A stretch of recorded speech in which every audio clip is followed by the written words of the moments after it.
The crystal chandelier cast dancing prisms across the marble floor of Ethan Crawford's penthouse office, creating an illusion of serenity that would be shattered within moments.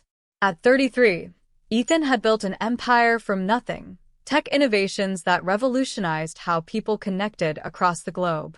His success had brought him everything money could buy: the sprawling Manhattan penthouse, the exotic cars, the invitations to exclusive galas, and Victoria Ashford, his fiancée of 6 months, whose beauty graced magazine covers and whose family name opened doors even his billions couldn't. But money, as Ethan was about to learn, couldn't buy character. "You're working again?" Victoria's voice sliced through the afternoon quiet, sharp as the Louboutin heels clicking across his office floor. "It's Saturday, Ethan. We're supposed to be at the Vanderbilt garden party in 2 hours." Ethan glanced up from his laptop, where lines of code scrolled across the screen. He'd been troubleshooting a critical security patch that couldn't wait until Monday. "I know, Vic. Just give me 20 minutes. This is important. It affects millions of users' data security." Victoria's perfectly sculpted face hardened, her green eyes flashing with an emotion Ethan had begun noticing more frequently, cold calculation masked as hurt feelings. "Everything is always important. Your work, your meetings, your innovations. What about us? What about me? Or am I just another acquisition in your portfolio? That's not fair." Ethan ran a hand through his dark hair, exhaustion evident in the gesture. He'd been up since 4 a.m., trying to balance the demands of running a multi-billion-dollar company with the expectations of a relationship that increasingly felt like another business negotiation. "You know how much you mean to me. The Vanderbilts will understand if we're a little late." "A little late?"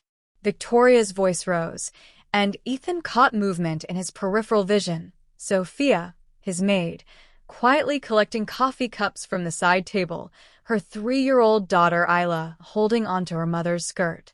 Sophia had worked for him for nearly 2 years, a single mother who took pride in her work and raised her daughter with the kind of warmth and patience Ethan's own childhood had lacked.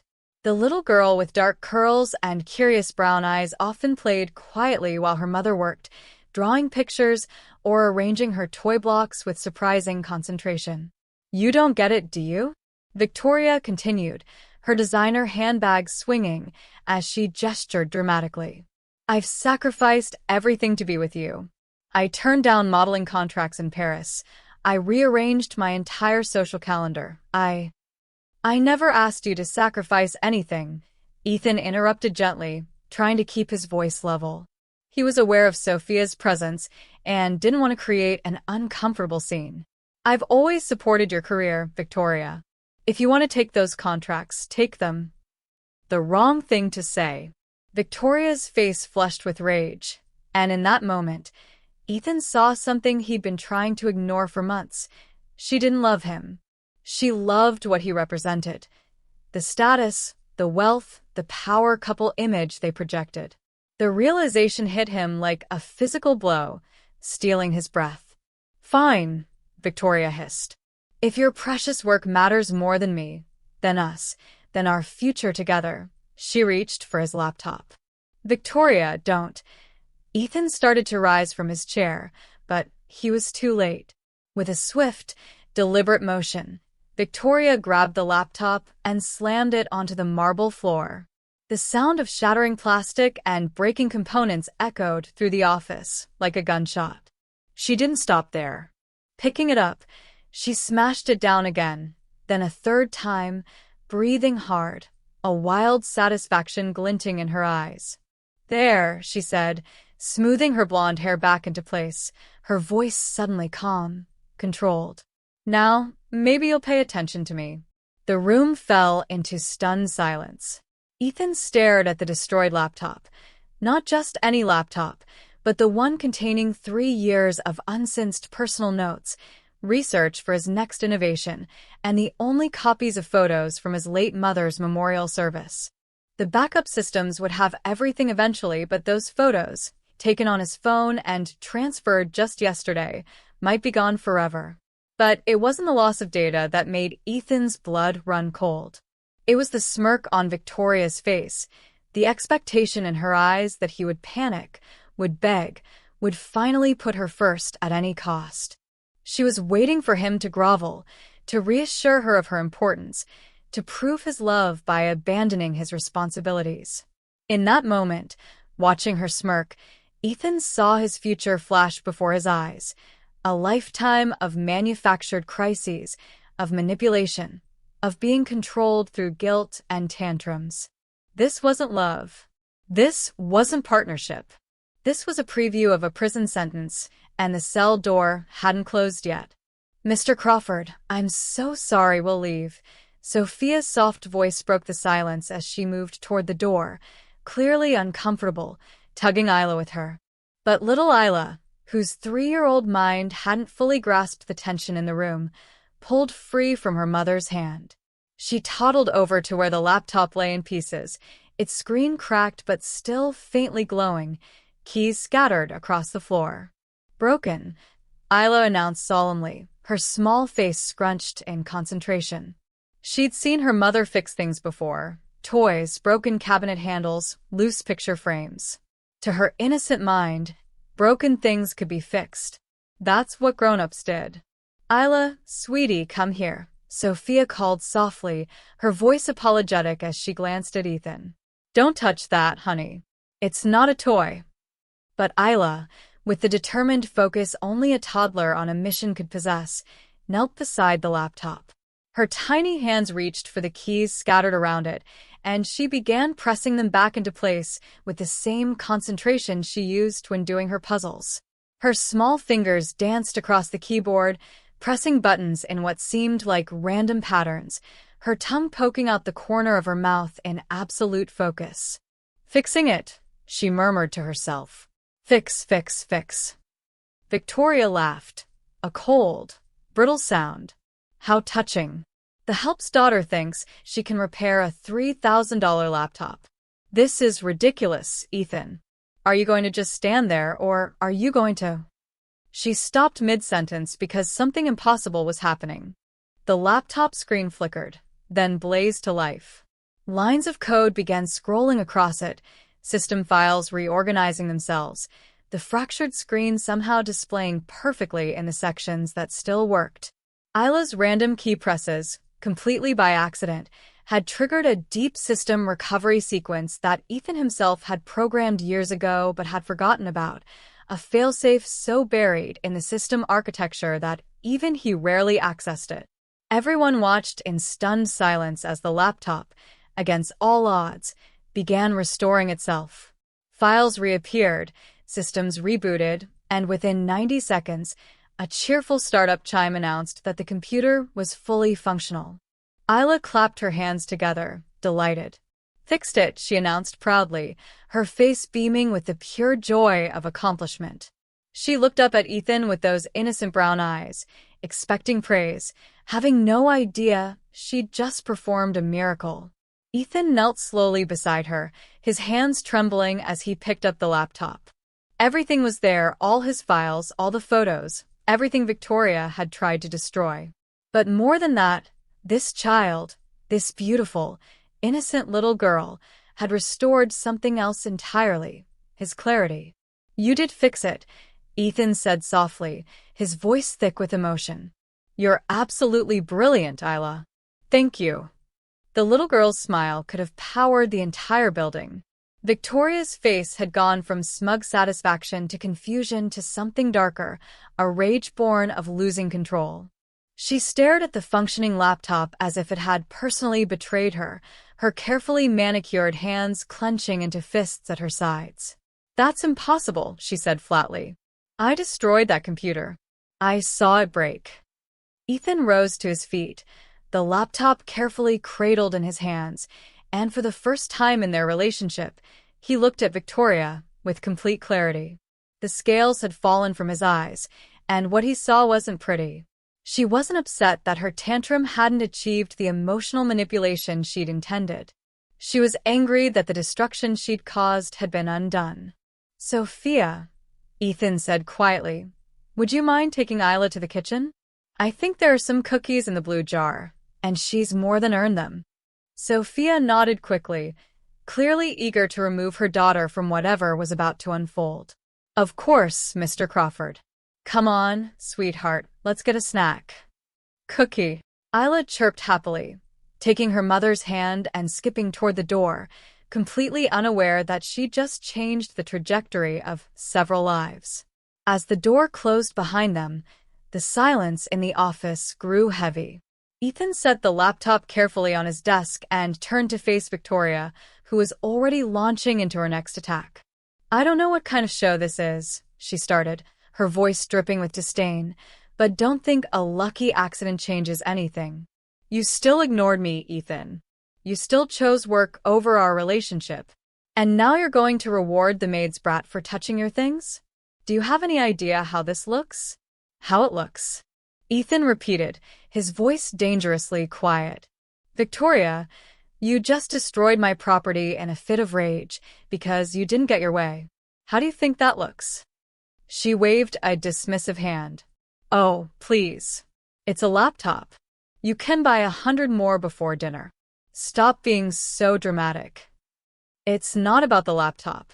Ethan moved to the window, staring out at the Manhattan skyline, needing distance from her to organize his thoughts. It's about what you just did.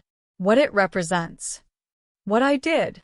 Victoria's voice rose again, shifting into the victimhood narrative she'd perfected. What about what you do, Ethan? Every single day, you choose your company over me. Do you know what it's like to be engaged to someone who cares more about code than conversations? Who'd rather fix bugs than plan our wedding? Ethan turned back to her, and something in his expression made her falter. She'd seen him in boardrooms, negotiating billion-dollar deals, his face an unreadable mask. He had that expression now. Tell me something, Victoria, he said calmly. Why are you with me? The question clearly caught her off guard. What kind of question is that? Because I love you, obviously. Do you? Ethan moved closer, studying her face the way he'd analyze a complex problem. Or, do you love what I can give you? The lifestyle, the status, the doors that open when you're on my arm. That's insulting. But her eyes shifted away from his, and Ethan had his answer. Is it? He continued, his voice still calm, but with an edge of sadness. Because in 6 months of being engaged, Victoria, you've never once asked about my work because you genuinely cared. You've never wanted to understand what I do, what drives me, what keeps me up at night. You know the value of my company to the penny, but you don't know the name of my first programming project. You've planned our wedding down to the type of caviar we'll serve, but you don't know my mother's favorite flower. Lilies, Victoria said quickly. She liked lilies. Daisies, Ethan corrected softly. Simple daisies. Because she grew up poor, and daisies were the only flowers her mother could afford to put on the table. She said they reminded her that beauty doesn't have to be expensive. Victoria's silence was damning. Ethan continued, pieces falling into place. You didn't know I was working on something important today. You just knew I was working, and that was enough to trigger this performance. Because that's what this was, wasn't it? A performance. You've been doing this our entire relationship, creating crises, forcing me to choose, testing how much I'll sacrifice to keep you happy. That's not, Victoria started, but Ethan held up a hand. I've been blind, he said, more to himself than to her. My friends tried to tell me. My business partner said something seemed off. Even my mother, before she died, she looked at a picture of you and said, "She's very beautiful, Ethan, but make sure she sees the person, not the portfolio." I thought she was just being overprotective. He walked to his desk, pulling open a drawer and retrieving a small velvet box. Victoria's engagement ring, the one she dramatically removed 2 weeks ago during another fight and thrown at him, saying she couldn't marry someone who didn't appreciate her. He'd kept it in his desk, waiting for the right moment to give it back. This was that moment. I think, Ethan said carefully, extending the box toward her, we both know this isn't working. Victoria's face went through a rapid series of changes, shock, anger, then calculation. You're breaking up with me? Over a laptop? Ethan, be reasonable. Every couple fights. I was upset. I'll pay for the computer. It's not about the laptop, Ethan repeated. It's about respect. Trust. Partnership. Real love isn't about grand gestures and dramatic scenes. It's about the quiet moments, the support, the genuine care for another person's well-being and happiness. And Victoria, I don't think you've ever cared about my well-being. You've cared about my wealth. How dare you? Victoria's mask finally cracked completely. I have given you the best months of my life. Do you know how many men would kill to be with me? I'm Victoria Ashford. My family has connections your money can't buy.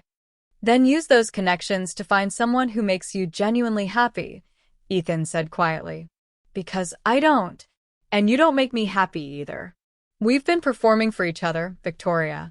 Playing roles. I thought that was normal, that maybe everyone's relationship was like this. But watching you destroy something I cared about and then smirk about it, I realized this is only the beginning. If I marry you, there will always be another test, another manipulation, another broken thing, and eventually that broken thing will be me. Victoria snatched the ring box from his hand, her face ugly with rage. You'll regret this, Ethan Crawford. Nobody dumps me. Nobody. You think you're so superior with your moral high ground? You're nothing but a computer nerd who got lucky. And when you come crawling back, I won't, Ethan said simply. The certainty in his voice seemed to penetrate Victoria's fury. She stared at him for a long moment, and Ethan could almost see her running through options, scenarios, manipulation tactics. But she must have recognized that this decision was final because her expression shifted to cold contempt. Fine, she spat. Enjoy your lonely penthouse and your precious computers. I hope they keep you warm at night. She grabbed her designer handbag and stormed toward the door, her heels striking the marble like hammer blows. At the threshold, she turned back, and the venom in her smile was chilling. That maid and her daughter, by the way, I was going to have you fire them next month. Can't have the help sprat running around our home once we were married. I suppose now you can keep them as consolation prizes. The door slammed behind her with enough force to rattle the artwork on the walls. Ethan stood alone in his office, the silence almost deafening after the chaos.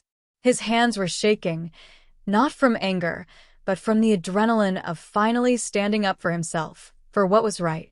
He felt as if he'd been holding his breath for 6 months and could finally exhale. He sank into his desk chair, looking at the laptop that had inadvertently catalyzed his liberation. A child's innocent desire to help, to fix what was broken, had revealed the truth he'd been avoiding. Victoria hadn't broken just a computer today. She'd broken the illusion Ethan had been living under, that wealth and status could substitute for genuine human connection. A soft knock on the door interrupted his thoughts. Mr. Crawford? Sophia's voice, tentative and worried. I'm so sorry about what happened. If you'd like us to leave. Please come in, Ethan called, straightening in his chair. Sophia entered, holding Ayla's hand. The little girl had cookie crumbs on her face and looked concerned, her young mind sensing that something had changed. Man sad? Ayla asked, pointing at Ethan with her cookie-free hand. The simple question, asked with such genuine concern, made Ethan's throat tighten with unexpected emotion. No, sweetheart, he said, managing a smile. The man is actually free. The following week passed in a strange sort of limbo. Ethan threw himself into work, but for the first time in months, it didn't feel like an escape. It felt like coming home. Without Victoria's constant demands for attention, her strategic interruptions and manufactured crises, he found a rhythm he'd lost. His productivity soared, but more importantly, his creativity returned. Ideas that had been buried under relationships stress bubbled to the surface. But in the quiet moments, early mornings before the city woke, late nights when code blurred before his eyes, Ethan found his thoughts drifting to Sophia and Ayla. He'd always appreciated Sophia's quiet efficiency, the way she maintained his home with unobtrusive grace. But he'd never really seen her before, not the way he did now. Sophia Martinez was 28, he knew from her employment file. A single mother who'd immigrated from Colombia 5 years ago, who sent money home to help her parents, who'd worked 3 jobs before landing the position with him. She spoke with a slight accent that became more pronounced when she was tired, and she had a habit of humming old Spanish lullabies while she worked. And Ayla, bright, curious Ayla with her tendency to sort things by color, her concentration when drawing, the way she'd carefully fix anything she perceived as broken. There was something special about that child, something that went beyond the miraculous laptop incident. It was Thursday afternoon when Ethan found himself watching them through the security camera feed in his office, not in a creepy way, he told himself, but with genuine curiosity. Sophia was cleaning the living room while Ayla played with her blocks nearby, building an elaborate tower that defied 3-year-old engineering capabilities. He noticed things he'd missed before, how Sophia's eyes constantly tracked her daughter, a mother's vigilance ensuring safety. How Ayla would occasionally toddle over to show her mother something, and Sophia would stop whatever she was doing to give the child her complete attention. The way they communicated in a mix of English and Spanish, Sophia patiently teaching, Ayla absorbing everything like a sponge. This, Ethan realized, was what love looked like. Not grand gestures or expensive gifts, but the 1,000 tiny moments of attention, care, and presence. His intercom buzzed. "Mr. Crawford?" His assistant's voice. "Your 3 p.m. is here." The meeting was with his business partner and best friend, Marcus Chun, who'd been calling nonstop since news of the breakup had hit their social circles. Ethan had been avoiding the conversation, but it was time to face the music. Marcus entered like a whirlwind, his expressive face showing concern, curiosity, and barely suppressed glee. "Okay, what the hell happened? The rumors are insane. Someone said Victoria smashed your laptop with a golf club. Someone else said you caught her cheating. The Ashford family is telling people you had a mental breakdown." Ethan gestured to the chair across from his desk. The truth is simultaneously more mundane and more revealing than any rumor. He recounted the incident, watching Marcus's face progress from shock to anger to satisfaction. "I never liked her," Marcus announced when Ethan finished. "I tried to tell you, man. She had this way of looking at your house like she was cataloging assets." "You did try to tell me," Ethan admitted. "I didn't want to hear it. I don't know what I thought. That maybe this was what relationships were like at our level. Strategic. Transactional. That's the saddest thing I've ever heard." Marcus leaned back in his chair, studying his friend. "You know what your problem is, Ethan? You're brilliant with technology, but emotionally illiterate. You analyzed your relationship with Victoria like it was a business deal, weighing costs and benefits instead of asking the simple question, does she make me happy?" "She didn't," Ethan said simply. "But I kept thinking happiness wasn't the point. Compatibility, shared goals, social symmetry, those seemed more important." "That's how you choose a business partner, not a life partner." Marcus shook his head. "So what now? Are you going full hermit mode, or are you actually going to learn from this?" Ethan hesitated, then decided to trust his friend. "Did you know my maid has a daughter?" Marcus's eyebrows shot up. This is an interesting conversational pivot. "Should I be concerned?" "No, it's not, I'm not." Ethan fumbled for words. "It's just, watching them together this week, I've been thinking about what relationships should look like. Sophia and Ayla, they have something real. Something pure. The way Sophia looks at her daughter, the patience, the genuine joy, that's what was missing with Victoria. Hell, that's what was missing from my own childhood." "Your mom loved you," Marcus said gently. He'd known Ethan's mother, had attended her funeral. "She did," Ethan agreed. "But she was always working, just like me." trying to build something, prove something. I spent more time with nannies than with her. And when she got sick, he paused, the grief still fresh even 2 years later. I keep thinking about what she said before she died. She told me not to make her mistakes, not to let ambition blind me to what matters. I thought she meant don't work too hard, but I think she meant something else. What? Don't miss the small moments, the simple joys. Don't wake up one day and realize you spent your whole life building an empire, but forgot to build a life. Marcus was quiet for a moment. That's unusually profound for you. The breakup did some good after all. A 3-year-old fixed my laptop by accident, Ethan said, and at Marcus's confused expression, he explained Ayla's miraculous intervention. She didn't know what she was doing, Marcus. She just saw something broken and wanted to fix it. Pure intention, no agenda, no manipulation. Just innocent goodness. And I realized that's what I want in my life. People whose first instinct is to build, not destroy. To help, not hurt. So, you're going to marry your maid? Marcus asked, only half joking. What? No. Ethan felt his face heat. I barely know her. I'm just saying I've been doing a lot of thinking this week about what's important. About the kind of person I want to be, the kind of life I want to live. Marcus grinned. But you have noticed she's beautiful, right? That's not relevant. But Ethan couldn't deny it. Sophia was beautiful, in a completely different way from Victoria. Where Victoria's beauty was polished and presented, the result of personal trainers, expensive salons, and designer clothing, Sophia's was natural and unassuming. Warm brown eyes that crinkled when she smiled, dark hair usually pulled back in a practical ponytail, a grace in her movements that came from confidence rather than performance. Oh man, you're blushing, Marcus said delightedly. This is amazing. Ethan Crawford, king of the poker face, is blushing about his maid. I am not. Ethan started, but a commotion outside his office interrupted him. The door burst open, and Sophia rushed in, her face flushed with panic, Ayla in her arms. The little girl was crying, her small hand clutched to her chest. Mr. Crawford, I'm so sorry to interrupt, but Ayla hurt her hand and Sophia's voice cracked. I don't know what to do. I don't have insurance that covers emergency room visits, and the urgent care clinic is 40 minutes away and she's in pain. Ethan was on his feet instantly. What happened?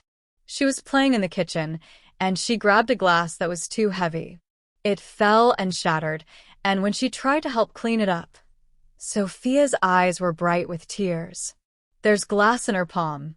I got most of it out, but there's one piece I can't reach, and every time I try, she screams. Let me see. Ethan came around the desk, and Sophia carefully shifted Ayla so he could look at her hand.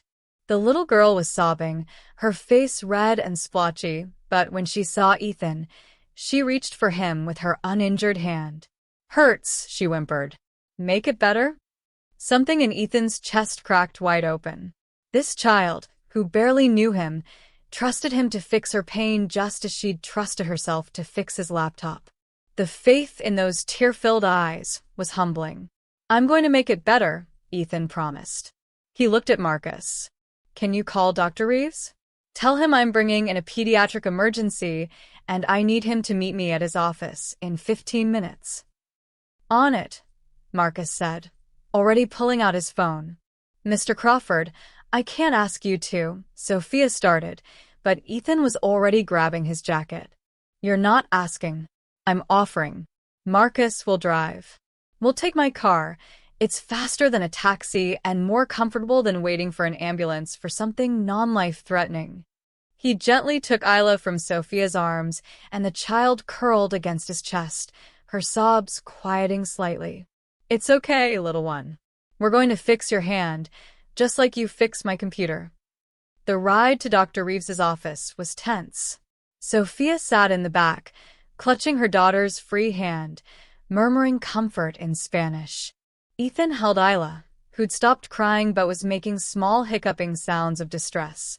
Marcus drove with unusual care, avoiding potholes and sudden stops. "I'm so sorry, Mr. Crawford," Sophia said for the 10th time.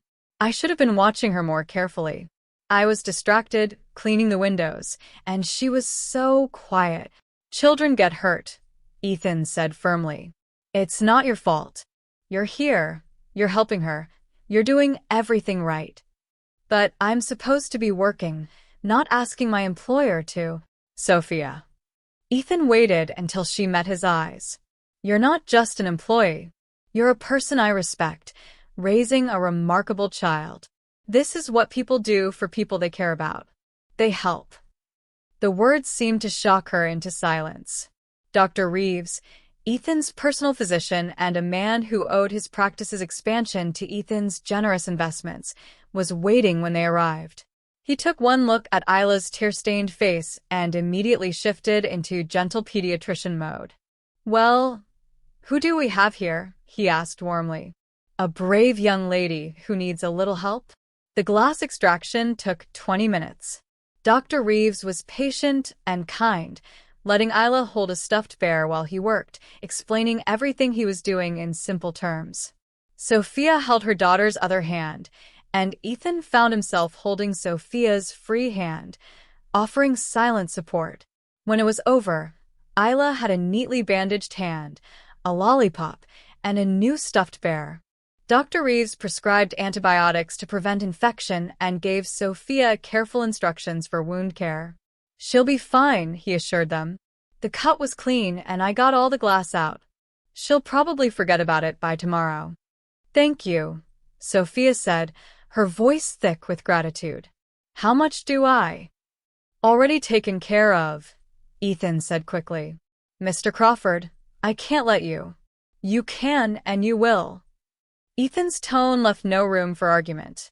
"Consider it a thank you for taking such good care of my home, and for raising a daughter brave enough to try to fix broken things." On the ride back, Ayla fell asleep in Sophia's arms, exhausted from the ordeal. Sophia stared down at her daughter, her expression complex: relief, love, worry, and something else Ethan couldn't quite identify. "Why are you doing this?" she asked quietly. "Being so kind to us?" Ethan considered the question. A week ago, he might have given a polite, distant answer about employee benefits and basic human decency. But something had shifted in him. Some wall had crumbled. "Because," he said honestly, "your daughter reminded me what's important. She saw something broken and tried to fix it, not for reward or recognition, but because that's who she is. Pure goodness. And you're raising her with love and patience in circumstances that can't be easy. You both reminded me that the most valuable things in life can't be bought. They have to be built, nurtured, protected." Sophia's eyes glistened. "She does have a good heart, doesn't she?" "The best," Ethan agreed. "Just like her mother." The compliment seemed to startle Sophia, and Ethan realized with some embarrassment that he'd probably never said anything personal to her in 2 years of employment. He'd been polite, professional, generous with salary and benefits, but distant. Seeing her now, really seeing her, he understood he'd been blind to the life happening right in his own home. Marcus caught Ethan's eye in the rearview mirror and smirked knowingly. Ethan ignored him.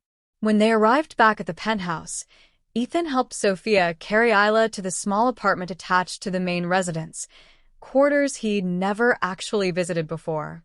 It was modest but immaculately kept, with colorful drawings taped to the walls and a shelf of neatly organized toys. A photo of Sophia and Ayla at what looked like a park sat on the small table, both of them laughing at the camera, pure joy captured in a moment. This was a home, Ethan realized. His penthouse was a showpiece, all marble and modern art. This small space had warmth, life, love. "Thank you," Sophia said as she settled Ayla into her small bed. "For everything. I don't know how to repay." "There's nothing to repay," Ethan said. "Just take care of yourself and Ayla. And Sophia? Take tomorrow off. Spend it with her. Make sure she's okay. But the The house will survive one day, without cleaning. Ethan smiled. Trust me, I've got bigger problems than dust. As he left their apartment and walked back to his empty penthouse, Ethan felt something he hadn't experienced in years, a sense of purpose that had nothing to do with his company's stock price or his bank account balance. Helping Ayla, supporting Sophia, it had felt more meaningful than any business deal he'd closed in months. His phone buzzed with a text from Marcus. "You've got it bad, my friend." Ethan didn't bother denying it. The next morning, Ethan woke early, not to work, but because he couldn't sleep. His mind was too full of realizations, reassessments, and uncomfortable truths about the life he'd been living. He made coffee and stood by the floor-to-ceiling windows overlooking Manhattan, watching the city wake up in shades of gold and gray. For the first time in his adult life, he felt unmoored. Everything he'd thought he wanted, the trophy fiancé, the social status, the envy of his peers, had been revealed as hollow. But what did he actually want? What would fill the void Victoria had left? The answer came not as a lightning bolt, but as a gentle certainty. He wanted connection. Real, honest, messy human connection with people who saw him as Ethan, not as Ethan Crawford, tech billionaire. He wanted to matter to someone for who he was, not what he could provide. The question was whether he'd forgotten how to be that person. His phone rang. His father's name on the screen made Ethan hesitate before answering. Richard Crawford called quarterly, usually to discuss business or to critique Ethan's choices. They had a cordial but distant relationship, the kind of relationship Ethan had once thought was normal for successful families. "Ethan," his father's voice boomed. "I heard about Victoria. The Ashfords are telling quite a story." "I'm sure they are," Ethan said neutrally. "They're saying you had some kind of breakdown, that you became paranoid and irrational." Obviously, I told them that was nonsense, but son, breaking an engagement 6 months in doesn't look good. It raises questions about your judgment. My judgment. Ethan felt a flicker of anger. "Dad, she destroyed my laptop in a rage because I wouldn't drop everything for a party. What kind of judgment would it show to marry someone like that?" A long pause. Women of that social caliber have temperaments.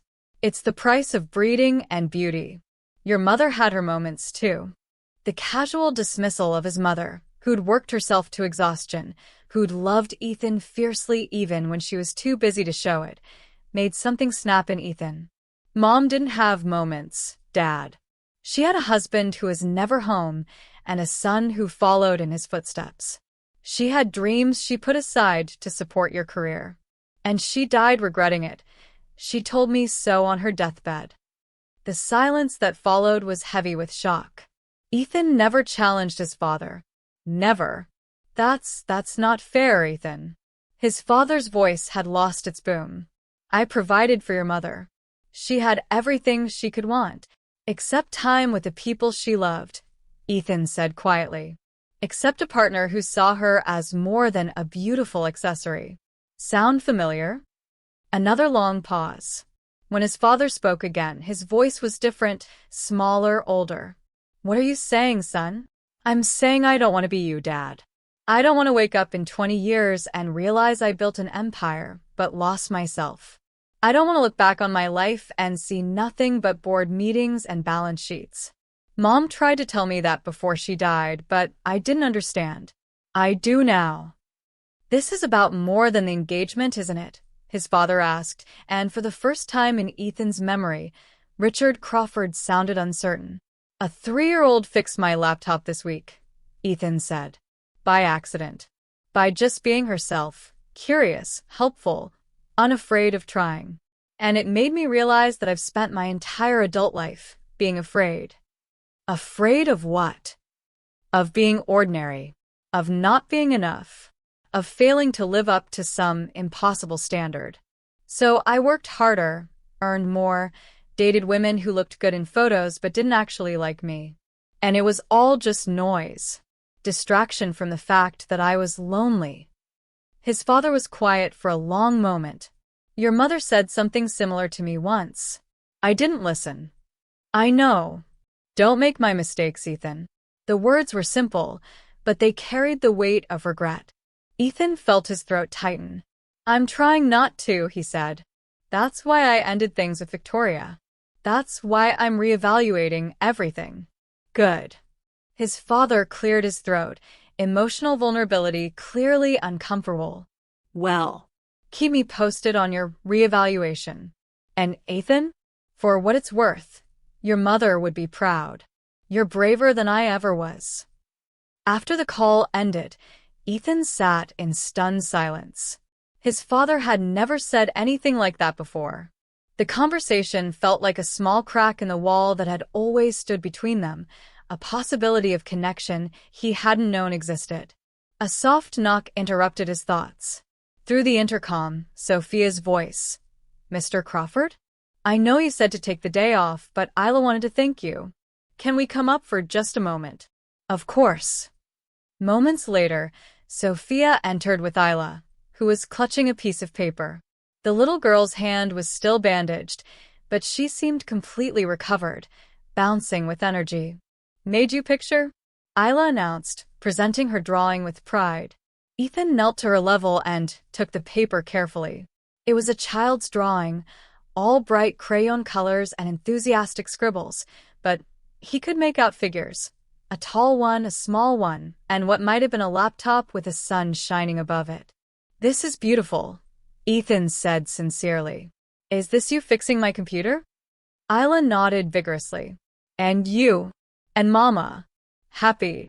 We do look happy, Ethan agreed, studying the drawing. The figures were indeed smiling, exaggerated, joyful smiles that only a child would draw. Can I keep this? I'd like to put it in my office. yes. For you. Ayla beamed, then noticed the view from the windows. Ooh, big city. She toddled over to press her face against the glass, leaving small handprints. Sophia immediately moved to pull her back. Ayla, don't touch. It's fine, Ethan said quickly. Really? What's the point of windows if you can't look through them? Sophia relaxed slightly, but she still looked uncomfortable. I really should let you get back to your morning. I just wanted. She was so insistent about the picture. I'm glad she was. Ethan stood, still holding the drawing. How is she feeling? The hand. She's already forgotten about it. Kids are resilient. Sophia watched her daughter with that expression of pure love Ethan was beginning to recognize. I wanted to thank you again, Mr. Crawford. For yesterday. You didn't have to do any of that. Please call me Ethan. The words came out before he'd thought them through. Mr. Crawford makes me feel like I'm in a board meeting. Sophia looked surprised. That wouldn't be appropriate. You're my employer. I'm also a person who'd like to think we can be friendly, Ethan said. You've worked for me for 2 years, Sophia. I realize I've been distant. Professional to the point of coldness, probably. I'm trying to do better. You've been a good employer, Sophia said carefully. You pay well. You're never demanding. But I've never asked how you're doing. Or about Ayla's development. Or whether you have family here, friends, a support system. Ethan felt ashamed admitting it. I've treated you like staff when you're so much more than that. You've made my house a home. You've been the warmth and care this place was missing. And I've never even acknowledged it properly. Sophia's eyes widened. I thank you. That means a lot. How old was Ayla when you started working for me? Ethan asked, genuinely curious. Just over a year. She was barely walking. Sophia's expression softened with memory. It was terrifying, taking a job that required me to bring her with me. But you were the only employer who agreed to it. Most people wanted staff who were completely available, no distractions. You gave me a chance when I desperately needed one. I remember thinking you seemed competent during the interview, Ethan admitted. And that bringing your daughter showed you had priorities beyond work. I respected that, even if I didn't understand it at the time. And now I understand it completely. Ethan looked at Ayla, who was counting the buildings she could see from the window, her small voice mixing English and Spanish numbers. She's lucky to have you. I'm lucky to have her, Sophia corrected softly. She's the reason I push myself. The reason I left Colombia, learned English, worked 3 jobs until I found this position. Everything I do is for her future. What happened to her father? The question was too personal. Ethan realized immediately. I'm sorry, you don't have to. It's okay. Sophia's face showed old pain, well processed but not forgotten. He left when I told him I was pregnant. Said he was too young for a baby, that it would ruin his life. I haven't heard from him since. Ayla doesn't even know what she's missing. His loss, Ethan said firmly. That little girl is extraordinary. She is, isn't she? Sophia smiled, watching her daughter. Sometimes I worry I'm biased, that every parent thinks their child is special. But Ayla really is different. The way she focuses, the way she problem solves, she's 3 years old, and she can already recognize patterns in things I don't even notice. The laptop wasn't a fluke, Ethan said. I've been thinking about it all week. The sequence of keys she pressed, random to her, but they triggered a recovery protocol I'd buried deep in the system architecture. The odds of someone randomly finding that combination are astronomical. But she did it. Beginner's luck? Sophia suggested. Or genuine intuition. Ethan pulled out his phone and found a simple puzzle app. Can I try something? He knelt beside Ayla, who immediately abandoned her window gazing to see what he was doing. Ayla, want to play a game? Game, she agreed enthusiastically. Ethan opened a pattern-matching puzzle design for children aged 7 to 10. He showed Ayla the screen, where colored shapes needed to be arranged in a specific sequence. Can you put these in the right order? Ayla studied the screen with that intense focus Ethan was beginning to recognize as her signature expression. Then, with confident taps, she rearranged the shapes. Not only did she complete the puzzle, but she did it in under 30 seconds, faster than Ethan could have done it himself. More, Ayla demanded. Ethan and Sophia exchanged looks of amazement. Ethan pulled up a harder puzzle. Ayla solved it even faster. How is she doing this? Sophia whispered. She's never seen these games before. She sees patterns, Ethan said. Odd. Not just visual patterns, but logical sequences. Sophia, has she ever been tested? Tested for what? Cognitive development. Intelligence. Giftedness. Ethan was already thinking ahead, his mind racing. There are programs for children like Ayla. Early enrichment, specialized education. I can't afford those programs, Sophia said quietly. We get by, but there's nothing extra. I'm saving every penny I can for her future, but programs like that, they're for families like yours, not like mine. Ethan looked at her, at this woman who'd crossed an ocean to give her daughter opportunities, who worked tirelessly while raising a child alone, who'd created love and stability from nothing. An idea was forming, audacious and probably inappropriate, but he couldn't shake it. What if, he said slowly, there was a way to give Ayla those opportunities? Sophia's expression became guarded. Mr. Crawford, Ethan, I appreciate everything you've done, but I can't accept charity. I work for what we have. I need Ayla to understand that the world doesn't give you things. You have to earn them. I'm not talking about charity, Ethan said. I'm talking about investment. Sophia, I invest in promising ventures all the time. Companies, technologies, innovations that could change the world. Your daughter is brilliant. I can see it, you can see it, and with the right support, she could accomplish extraordinary things. What if I invested in her future? I don't understand. Ethan was thinking out loud now, the idea crystallizing. A trust fund. For Ayla's education. Preschool, private school, college, graduate school if she wants it. Everything she needs to develop her gifts. I can't, Sophia started, but Ethan held up a hand. Before you say no, think about it. Not for you, for Ayla. You crossed an ocean to give her opportunities. This is an opportunity. And, honestly, he looked at the little girl, who is now trying even harder puzzles and solving them with gleeful concentration. Investing in her isn't charity. It's possibly the smartest investment I'll ever make. Sophia's eyes filled with tears. Why would you do this? You don't even know us. I know enough, Ethan said. I know you're raising a remarkable child with limited resources and unlimited love. I know she fixed something broken without even trying. I know that watching you both this week has taught me more about what matters than 6 months with Victoria ever could. And I know that people with resources have a responsibility to use them well. This is using them well. I need to think about it, Sophia said, wiping her eyes. This is too much, too fast. Take all the time you need, Ethan assured her. Just promise me you'll actually consider it. For Ayla.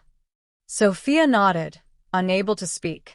Ayla, oblivious to the emotional moment happening above her, completed another puzzle and looked up triumphantly. Did it? All done. You sure did, Ethan said, ruffling her hair gently. You're absolutely brilliant, you know that? Ayla didn't know what brilliant meant, but she recognized praise. She threw her small arms around Ethan's neck in an impulsive hug, the kind only children give, wholehearted and unself-conscious. Ethan froze for a moment, then carefully hugged her back, this tiny person who'd accidentally changed his life.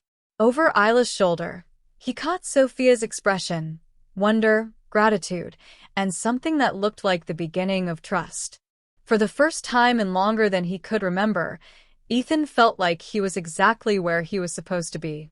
The weeks that followed brought changes to the penthouse that had nothing to do with interior design and everything to do with atmosphere.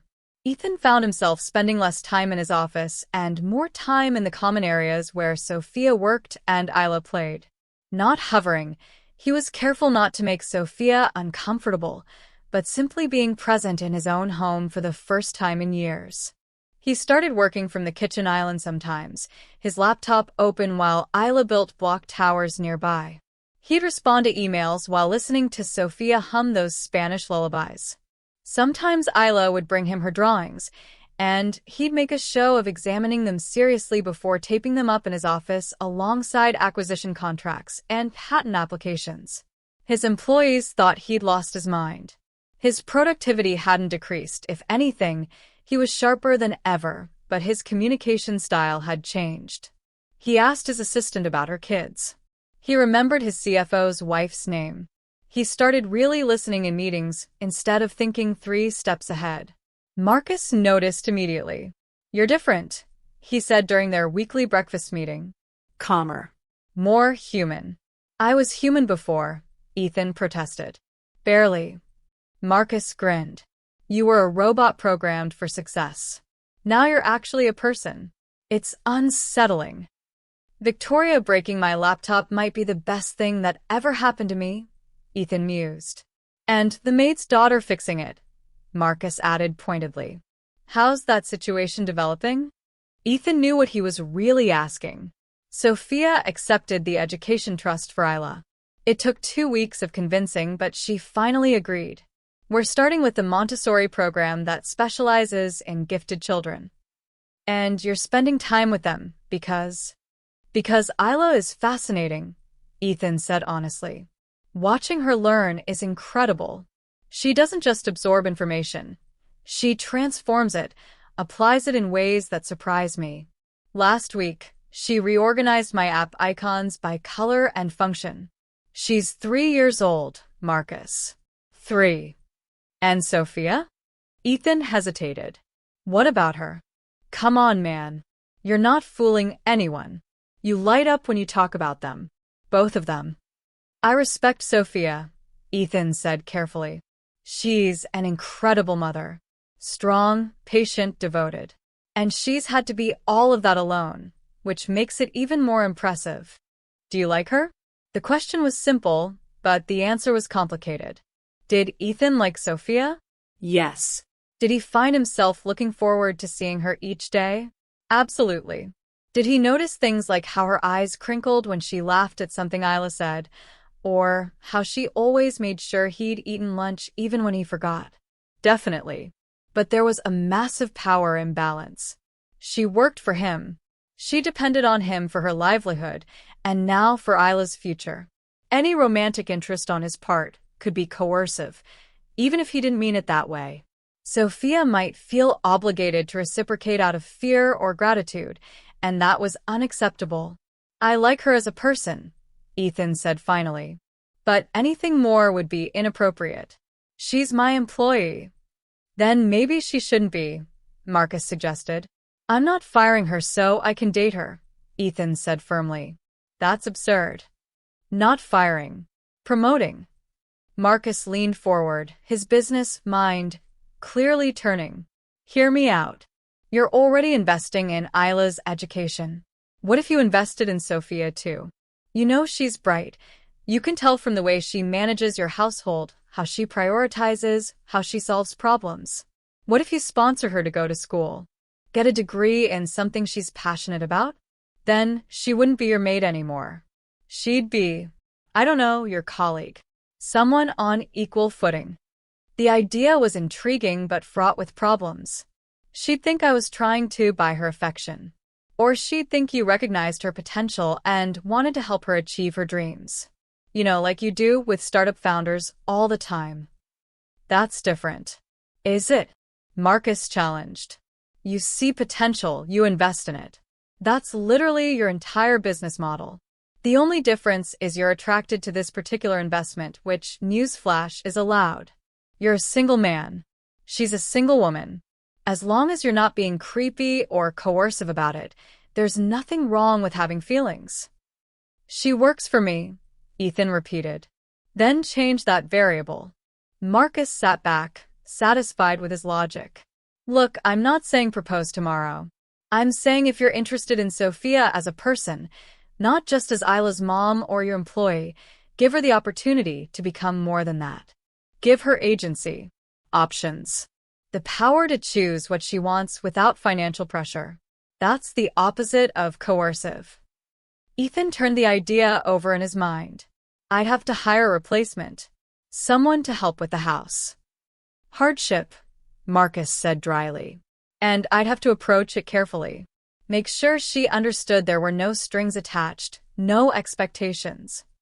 You're already planning it, Marcus observed with a grin. This is the same look you get when you're about to make a major acquisition. I'm not acquiring Sophia. No, you're acquiring the possibility of something real with her, which, might I point out, is healthier than your last relationship strategy of date whoever looks good at charity galas. Ethan couldn't argue with that. That evening, he found Sophia cleaning up after dinner. Ayla was already asleep, worn out from her first day at the new Montessori school. Ethan had gotten a full report earlier. Ayla had loved it, had made friends, had impressed the teachers with her pattern recognition skills. Can we talk? Ethan asked. Sophia looked up, immediately concerned. Of course. Is something wrong? No, nothing's wrong. I have a proposal. A business proposal, he added quickly, seeing her expression. Can you sit down for a minute? They sat at the kitchen island, and Ethan found himself nervous in a way he never was during board presentations. You know I invest in people, he started. Entrepreneurs, innovators, people with potential who just need resources and support to achieve their goals. I've been thinking, I've invested in Ayla's future, and I'm glad I did. But what about your future, Sophia? She looked puzzled. My future? Your dreams. Your goals. What did you want to do before life took you in a different direction? Sophia was quiet for a moment.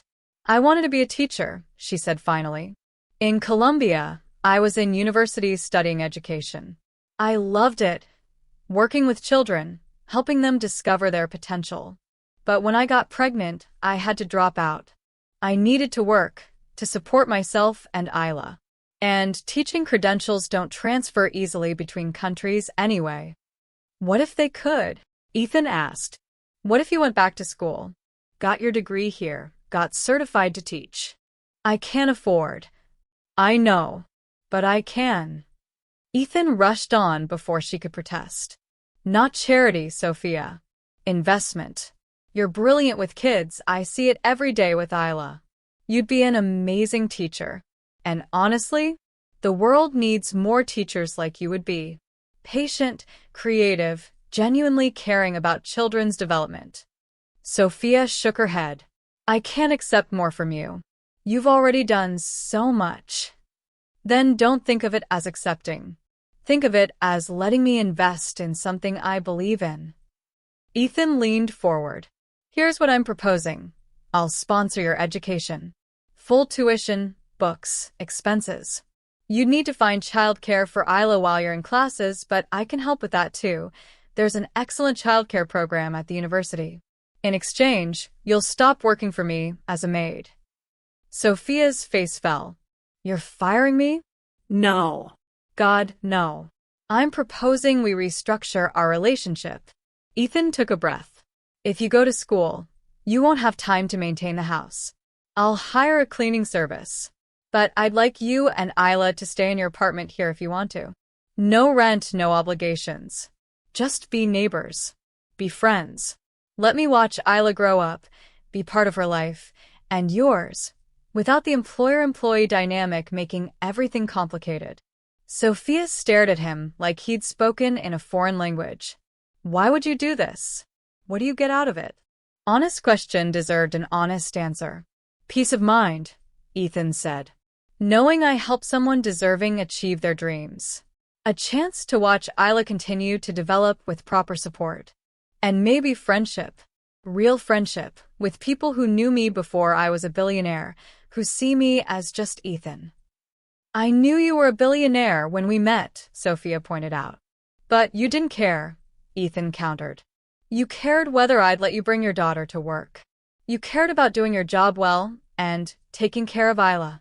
You never once asked for anything extra, never tried to leverage our relationship for personal gain. Do you know how rare that is in my world? Sophia's eyes were shining with unshed tears. This is too much. I don't deserve. You deserve everything, Ethan said intensely. You crossed an ocean alone. You're raising an extraordinary child with grace and love. You work hard every single day to give her a better life. If anyone deserves support, it's you. A tear slipped down Sophia's cheek. What if I fail? What if I can't handle school and being a single mom? Then you try again. Or you don't, that's okay too. This isn't conditional on you getting perfect grades or finishing in 4 years. It's conditional on you trying, on reaching for something you want. The rest we figure out together. Together? Sophia's voice was barely a whisper. Ethan realized what he'd said, what it implied. He could backtrack, could make it sound purely philanthropic. But looking at Sophia, really looking at her, this woman who'd shown him what strength and love looked like, he didn't want to lie. I care about you, he said simply. You and Ayla both. Not as an employer, not as some charitable impulse. As people I genuinely care about. And I want to be part of your lives if you'll let me. No pressure, no expectations. Just let me help. Let me be here. Sophia was crying openly now. I've been on my own for so long, she said. Since I left Colombia, it's been just me and Ayla. I got used to not depending on anyone, not trusting anyone to actually follow through. But you've shown up. For a laptop emergency, for a glass cut, for dreams I didn't even let myself think about anymore. Why? Because you showed me what I was missing, Ethan said. You and Ayla, you're real in a way nothing in my life has been for years. Being around you both, I remember what it feels like to be human. To care about something more important than stock prices and market share. I don't want to go back to who I was before. I want to be better. And being around you makes me want to be better. Sophia wiped her eyes. This is insane. You know that, right? You're a billionaire offering to send your maid to college. I'm a man who recognizes potential and wants to help someone achieve their dreams, Ethan corrected. That's not insane. That's investing in the future. And if I say yes, if I go to school, stay here, let you be part of our lives, what does that look like? Ethan had thought about this.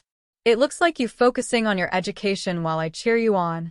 It looks like me being Uncle Ethan to Ayla, if you're comfortable with that. It looks like dinners together sometimes, conversations about more than cleaning schedules. It looks like friendship first, with the possibility of more if and when you feel ready, with absolutely no pressure or timeline. You're interested in me, Sophia said. Not a question. Yes, Ethan admitted. But I'm more interested in doing right by you. If all we ever are is friends, I'll be grateful for that. I just don't want the power dynamic of employer-employee between us. It's not fair to you. Sophia was quiet for a long time, thinking. Ethan let her process, didn't rush or push. Finally, she spoke. I'll do it. I'll go back to school. But I'm paying you back. Sophia. Eventually, she continued. When I'm a teacher, making my own money, I'll pay back every penny. That way it really is an investment, not charity. You're betting on me, and I'll prove you made a smart bet. Ethan smiled. Deal. Though for the record, I'm already certain I made a smart bet. Sophia stood and Ethan did too. For a moment, they just looked at each other. The kitchen island between them, the night city glittering beyond the windows. Then Sophia stepped around the island and, to Ethan's surprise, hugged him. It was brief, appropriate, but it spoke volumes. Gratitude, trust, possibility. Thank you, she whispered, for seeing us, for caring, for taking a chance on a single mom and her weird, brilliant daughter. Thank you, Ethan replied, for reminding me what matters. When Sophia pulled back, she was smiling through her tears. Ayla is going to be so excited. She's been asking why she gets to go to special school, but Mama doesn't get to go to school.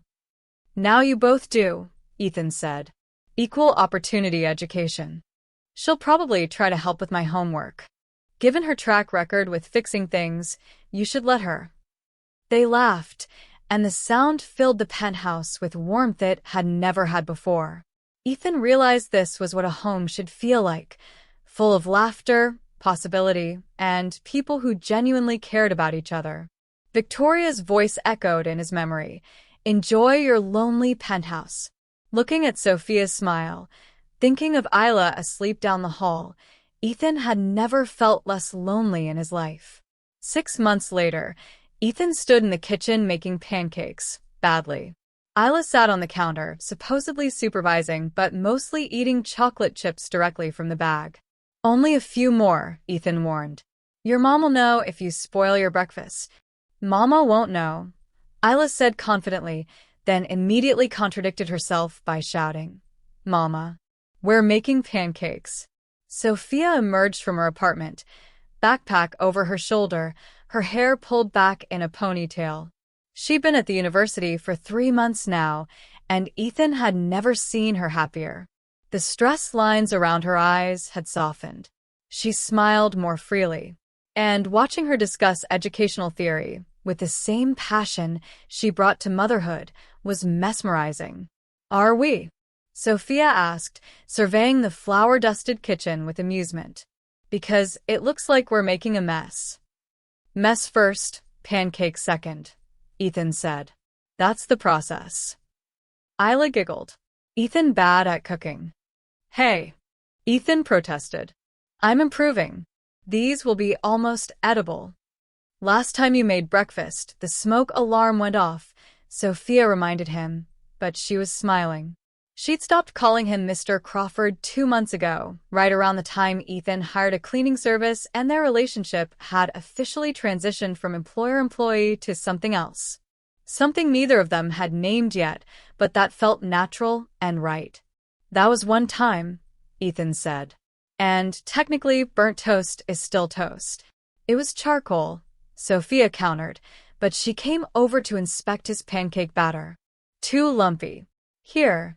She took the whisk and demonstrated the proper technique, her arm brushing his. Ethan was acutely aware of her proximity, her warmth, the scent of her shampoo. 6 months of dinners together, of helping with Ayla's bedtime routine, of conversations that stretched past midnight about everything and nothing. 6 months of friendship that had slowly, carefully, been transforming into something more. He hadn't kissed her yet, hadn't made any moves beyond the occasional hand-holding when Ayla demanded they both walk her somewhere, or the lingering hugs when Sophia was stressed about exams. Ethan was taking it slow, letting Sophia set the pace, making sure every step forward was something she chose freely. "Better," Sophia pronounced, handing back the whisk. "Now don't overmix. You want some lumps." Contradictory instructions, Ethan noted. Welcome to cooking. And parenting. And life in general. She grabbed an apple from the fruit bowl. "I have to run class in 40 minutes. Can you handle Ayla's drop-off?" Of course. Ethan had taken over morning Montessori drop-offs 3 days a week, becoming a familiar face to teachers and other parents. More than one parent had assumed he was Ayla's father, and he'd stopped correcting them. It felt true in the ways that mattered. Sophia kissed Ayla's forehead. "Be good for Ethan, baby." "Always good," Ayla proclaimed, chocolate evidence to the contrary smeared on her face. Sophia caught Ethan's eye, and they shared a look of parental amusement. These small moments, the shared glances, the inside jokes, the teamwork of raising Ayla together, felt precious beyond measure. "Good luck on your exam," Ethan said. "Thanks. It's developmental psychology, so at least Ayla has given me plenty of real-world experience to reference." Sophia paused at the door. "Oh, and Ethan? I got my grades from last semester. And 4.0 GPA. Her smile was radiant. The academic advisor said, "If I keep this up, I could graduate with honors." Pride swelled in Ethan's chest. Of course you can. You're brilliant, Sophia. "I knew you would excel." "You believed in me before I believed in myself," she said softly. Then, with a shy smile that made Ethan's heart skip, she left. Ayla tugged on his shirt. "Pancakes now." "Pancakes now," Ethan agreed, turning back to the stove. As he cooked, improving with each batch, he'd have Sophia know. Ayla chattered about her upcoming day. She was 4 now, her vocabulary expanding daily, her observations about the world both innocent and profound. "Emily's daddy lives in a different house," Ayla announced, referencing her best friend from school. "Emily is sad about it." "That is sad," Ethan agreed, flipping a pancake. "Families look different for different people." "My daddy lives far away," Ayla said matter-of-factly. She'd started asking about her father recently, and Sophia had answered honestly, but gently. "But I have Mama. And you." Ethan's throat tightened. "You definitely have me, sweetheart. Are you my daddy?" The question was innocent, curious, but it hit Ethan like a physical force. He turned off the stove and knelt beside Ayla, meeting her eyes. "I'm not your biological daddy," he said carefully. "But I love you like you're my daughter. And I'll always be here for you if you want me to be." Ayla considered this with her characteristic seriousness. "Emily says daddies are people who take care of you and love you. You do that." "I try to," Ethan said, his voice rough with emotion. "Then you're my daddy," Ayla decided with 4-year-old logic. "Can I call you Daddy Ethan?" Ethan had to blink back tears. "If your mama says it's okay, then yes. You can call me that." "Okay. Daddy Ethan, pancakes are burning." What? Ethan whirled back to the stove, where smoke was indeed rising. Dang it. He rescued the pancakes, which were only slightly scorched. Ayla found this hilarious. Later, after successfully dropping Ayla at school and fielding a concerned question from her teacher about whether he was okay, apparently he'd looked emotional, Ethan returned to the penthouse to find a surprise. His father was waiting in the lobby. "Dad." Ethan was genuinely shocked. Richard Crawford rarely visited. Usually they met at the office or restaurants, neutral territory. "Ethan." His father stood, looking older than Ethan remembered. "Do you have a few minutes? I know I should have called, but I was in the city, and I wanted to talk to you." They rode the elevator in silence. Ethan's mind raced through possibilities. A health crisis? Business disaster? Family emergency? In the penthouse, his father walked to the windows, taking in the view. "Your mother loved this view," he said quietly. "She said it reminded her that the world was bigger than our problems." "I didn't know she'd been here," Ethan said, surprised. "A few times when you first bought it. She was so proud of you." Richard turned to face his son. "She'd be proud of what you're doing now, too." "What am I doing?" "Living. Actually living, not just existing." His father gestured around the penthouse. "I did some checking. I'm sorry, I know it's intrusive, but I'm your father, I worry, and I found out about Sophia and Ayla. About the education trust, the tuition sponsorship, all of it." Ethan felt defensive. "It's my money to do with as I please. I'm not criticizing." Richard held up his hands. "I'm complimenting. You saw someone who needed help, someone with potential, and you invested in her future. That's not just generous. It's smart. It's the kind of thing your mother would have done if she'd had your resources." The comparison to his mother softened Ethan's defensiveness. "Sophia is incredible. And Ayla, Dad, she's special. Really special. Gifted doesn't even cover it." "I'd like to meet them," Richard said. "If that's appropriate.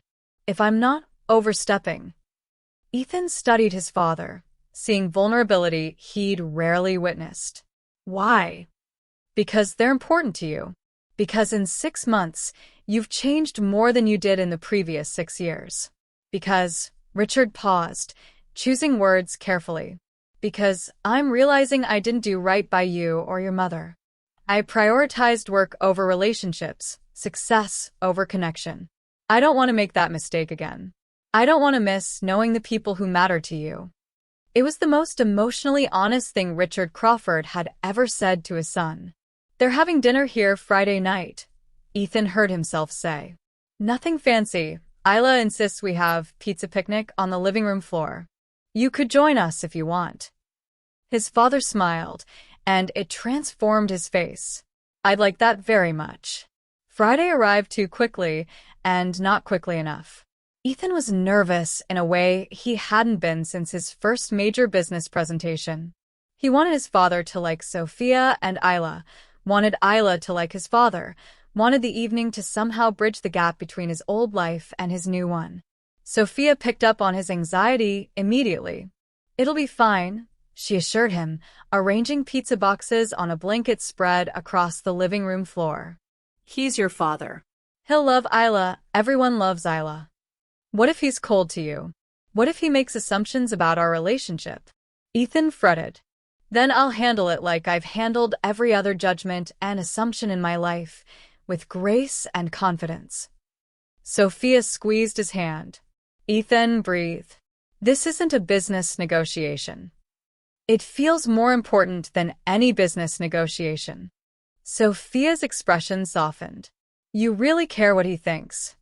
"I care what you think I care what he thinks," Ethan said, then winced. That made no sense. It made perfect sense. Sophia smiled. "You want your father to see what you see. You want him to understand why we're important to you." "Exactly. Then trust that he will. And if he doesn't, we'll still be here, still be us, still be this little makeshift family we've built." Makeshift family. The phrase made Ethan's heart soar. Ayla, oblivious to adult anxiety, was arranging her toy dinosaurs around the blanket. "Dinosaurs want pizza too. Dinosaurs can have crust," Sophia negotiated. "Deal." The doorbell rang. Ethan's heart jumped. Richard Crawford entered with uncertainty unusual for a man used to commanding boardrooms.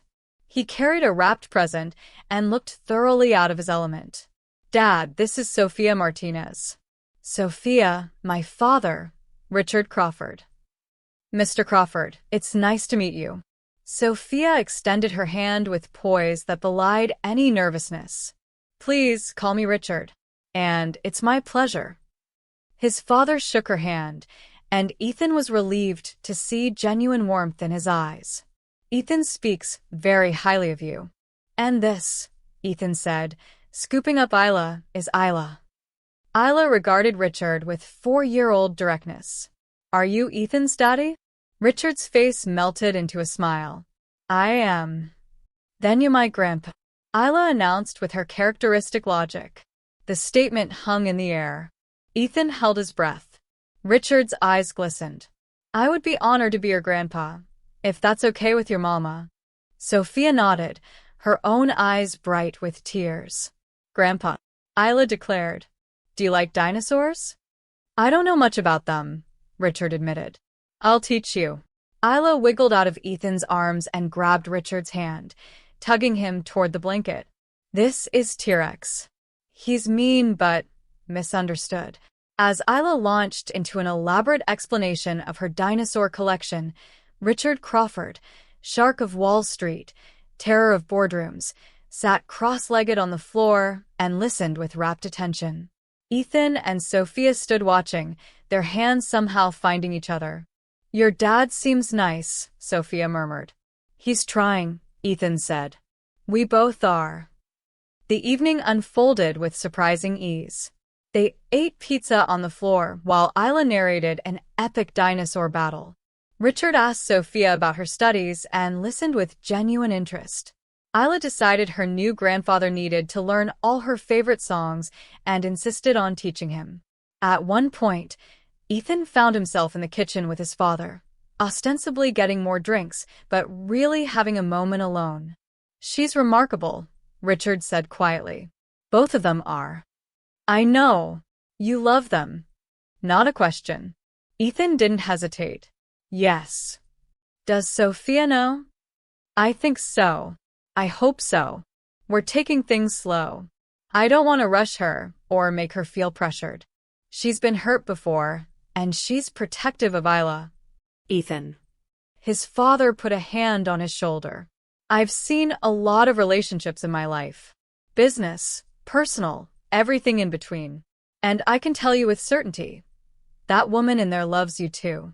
The way she looks at you when you're playing with Ayla, the way she softens when you speak, that's love, son. Hope bloomed in Ethan's chest. You think? I know.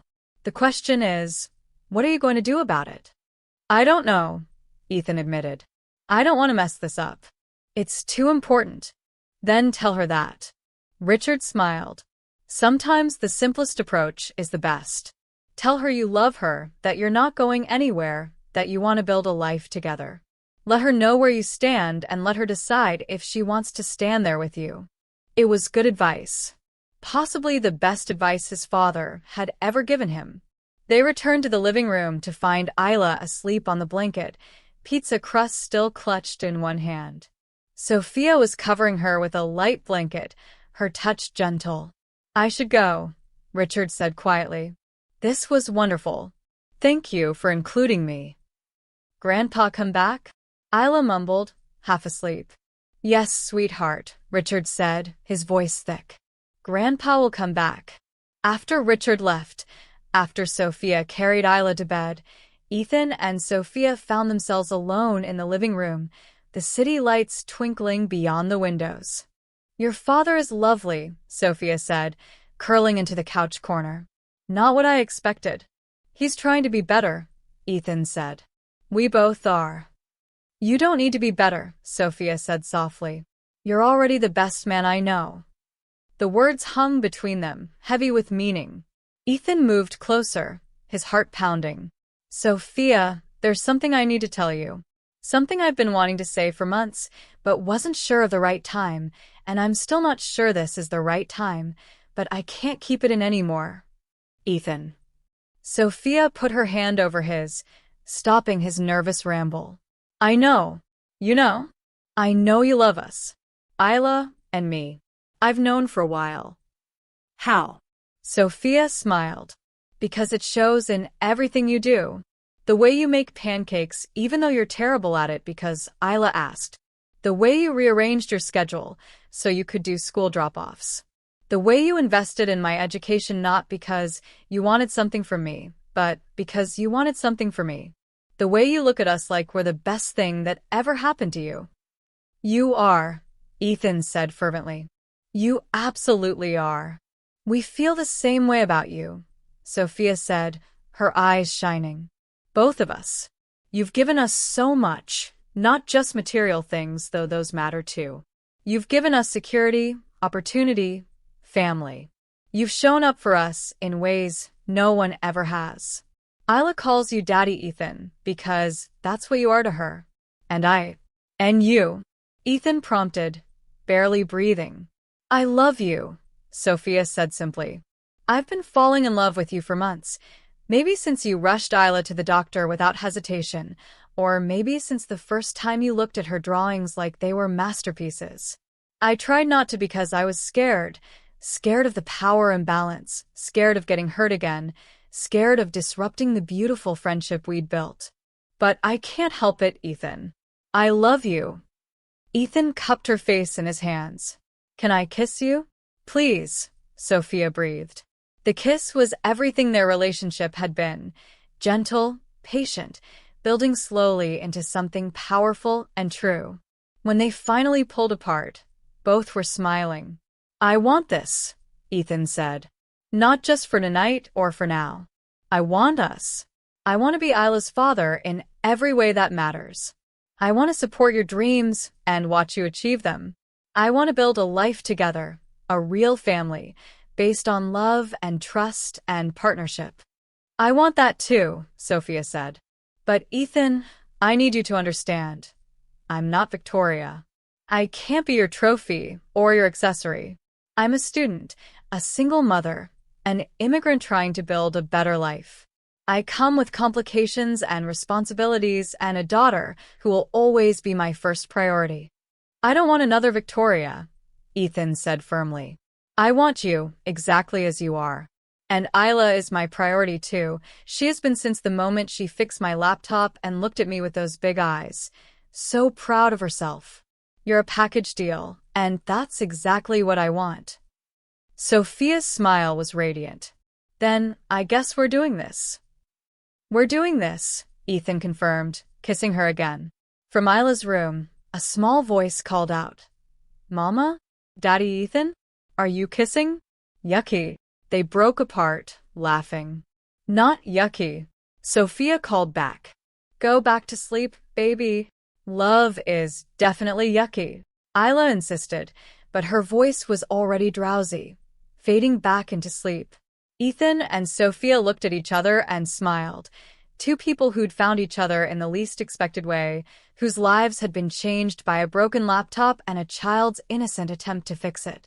Thank you, Ethan said softly, for seeing me, for trusting me, for letting me into your life. Thank you, Sophia replied, for showing me that good men exist, that it's okay to accept help, that I don't have to do everything alone anymore.